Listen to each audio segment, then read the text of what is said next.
Hey, welcome back to the program. Great to be back with Hot Topics. I'm your host, Frank Roche. It's the 20th of December, approaching Christmas, 5 days away. Very nice. Had a little snow here in southern New England this morning. Wanted to check in on the fiscal policy debate going on in Washington, D.C. More of the same, more bad fiscal policy, more failure by those we elect to represent us. We pay quite well, by the way.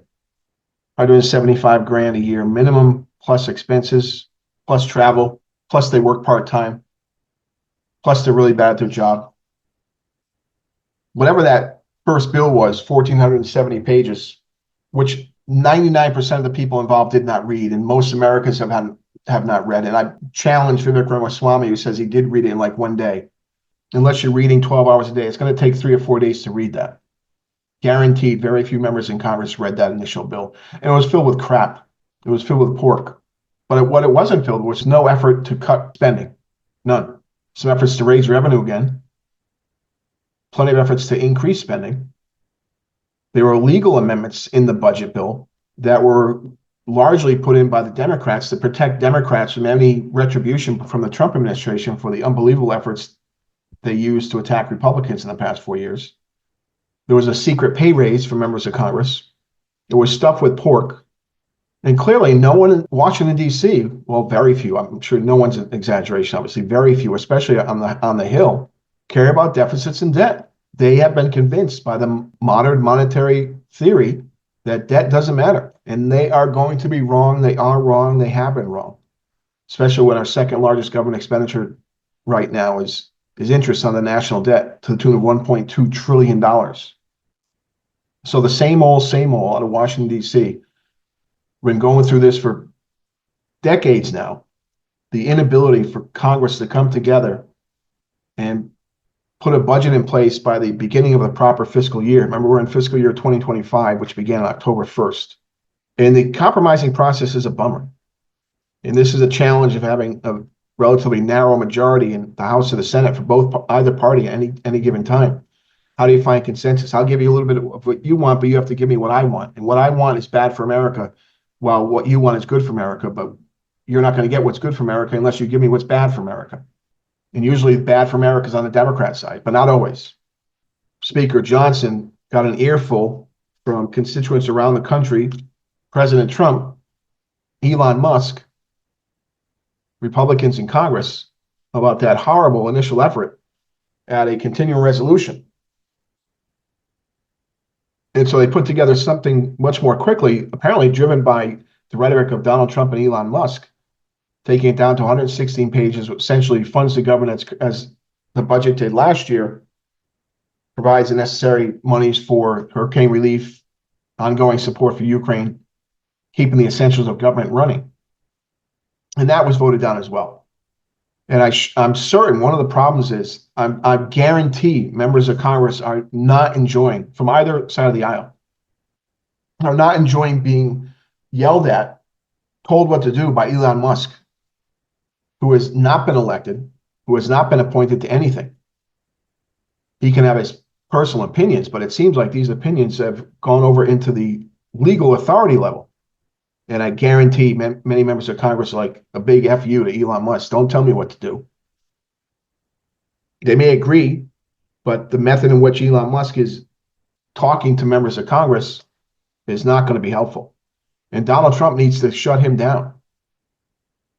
You want to bring Elon Musk to run something in government? Do so. Do it properly. Appoint him, have him approved, hire him as part of the executive branch, whatever it is you're going to do. So this is under the heading of DOGE, Department of Government Efficiency, that Elon Musk was unleashed by Donald Trump. We haven't heard much from Vivek Ramaswamy, except that he didn't like the original bill. But DOGE is either a commission or nothing, because unless it's approved by Congress, we're not creating a new Department of Government Efficiency, which would kind of go against the idea of government efficiency to create a new Department of Government Efficiency. Do a commission, do a study, make recommendations, compel the executive branch to put those recommendations into place. But we've lost our way here legally with respect to the Constitution. But what's happening with this DOGE, what's happening with Musk, Ramaswamy, and now Trump is unleashing them. Of course, we see again that Johnson's a weak House Speaker. Now, quickly qualify that. He has a very narrow majority, complicated further, by the way, by President Trump picking members of the U.S. House and the U.S. Senate to be in his cabinet, which opens up seats that some require special election to, some will allow appointments to, but complicates the work of Mike Johnson. Wait till you see what happens in January when that margin narrows even more as we await the special elections for the House members on the Republican side who are going to move to the executive branch, which apparently is the preferred avenue. Apparently, life in Congress is such a drag that they want to get to the executive branch. They want to get that title. They want to get that business card. They want to get those connections, that network that lines them up for some sort of second job in the media, in academia, in the think tank world as intellectual experts. And so Trump is right now learning quickly about the challenge he's going to have with this slim majority he has in the House and the Senate, and how aggressive the Democrats are going to be in blocking his efforts in trying to put their own agenda through. Don't be afraid of a government shutdown. We've had them before. They've had minor impacts on the economy. Those that need to be concerned, of course, are those workers who will be furloughed as a result of a government shutdown.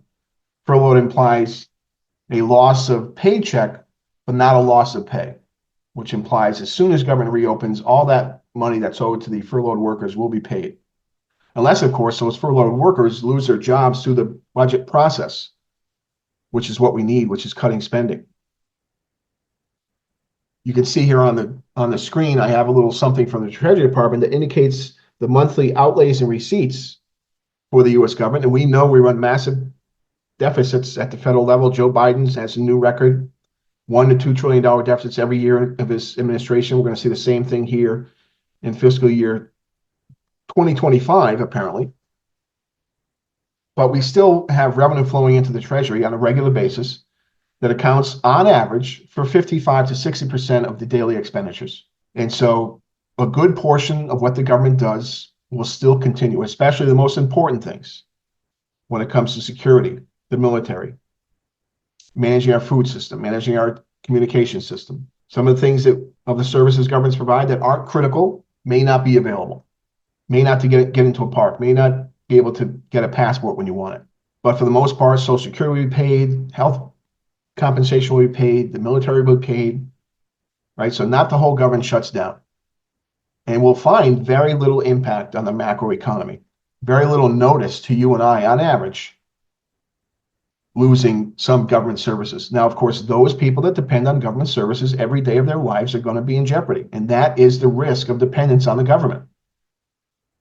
That is the risk of massive deficit spending. That is the risk of $36 trillion in debt. It reveals to all what I've been talking about for many, many years is the perils of fiscal policy mismanagement. This is what we have to consider when we run on a daily basis this massive deficit spending. You can be assured if we have a government shutdown, it's going to be okay, again, for those highly dependent on government and those workers who won't see the paycheck. So if they're living paycheck to paycheck, they'll be in some jeopardy. That's where friends and families and savings comes in. We all have financial risk out there. Everyone with a job has financial risk out there, including government employees. But whatever comes out of this, after a government shutdown or before the government shutdown, is still going to be bad, guaranteed. Congress is divided. Democrats have a whole different view of what America should be, what the role of government is, than Republicans. On that basis, it's hard to come to agreement. I'm sympathetic. But somewhere in the back rooms of the halls of Congress, fists have to be pounded on desks, and that's enough of this. Let's do right by the American people. Let's put a proper budget in place related to our ability to spend, concerned about national debt, and begin to reverse that horrible fiscal mismanagement of the past 30, 40 years.